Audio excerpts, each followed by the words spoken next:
So I started training. At first, I wanted to learn striking. Being born and raised in Trinidad and Tobago, we love the old school kung fu movies. Bruce Lee. So at first, when I started, I wanted to learn striking, and I did learn some striking. But I think when I started sparring mixed martial arts, I learned very quickly that you needed jujitsu. So I bite the bullet and I started training grappling. And I think day one, after the first roll, I got hooked right away.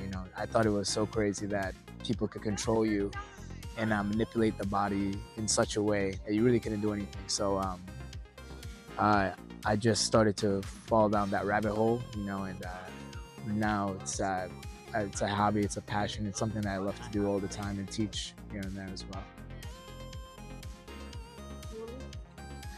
All right, so for my first fight on, I think the support was always there. I'm a pretty hardworking person in nature.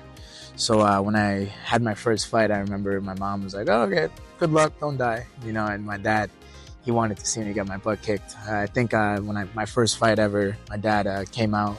He saw the guy I was fighting. He was like, "Oh my goodness, my son's gonna die." He was like 30 years old, shredded, with facial hair. I was like 19, no facial hair, soft body. And the guy's name I fought was Will Kim. Very tatted up and everything. He looked super dangerous. We fought. I lost by split decision my first fight, but at the same time, I think I held my own, and I definitely showed that I got that ability to compete. So I've always loved the competition, the eyes on me, and the ability to represent my family, my country. Because I know that the spirit and my work ethic derives from being an immigrant, being a third world person, just working hard, never really having anything handed down to me. We've really worked. I've seen it coming up as a child into now. My family still doesn't pull back. So, I think my work ethic when it comes to training and just my family, it's all intertwined, it's all together. My parents support me fully because they know the amount of work that I'll put in, and I won't half-ass anything.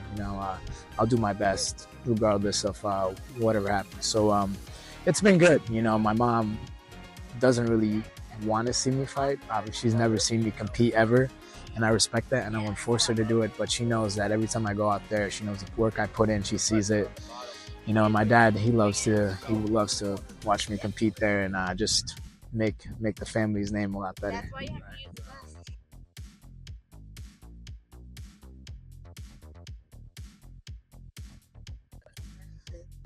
So I think fighting this guy, I think opponent wise, I've never really fought anyone so much movement based. A lot of guys try to come at me. This guy's gonna take his time, be patient. And I know that's a factor. So preparation has been a lot different. Just learning how to deal with movement and being the guy that's leading the dance. So I think the difference in this fight is I've really started to figure out everything I've put in together. I've been working for 6, 5, 7 years, how many years it may be, but I know right now my instincts are sharp. My eyes are sharp. My movement is sharp. Everything is just being put together really well. When it comes to discipline and everything, I never really slack on that part. I just know that I'm always getting better every single fight because I'm learning every camp what I did wrong, what I did right. Mentally, I'm engaged, I'm locked in, and I'm ready to compete. I'm not really expecting a crazy performance. I just know that this guy is really going to come at me, and I'm going to do the same, even harder. Pause. But I've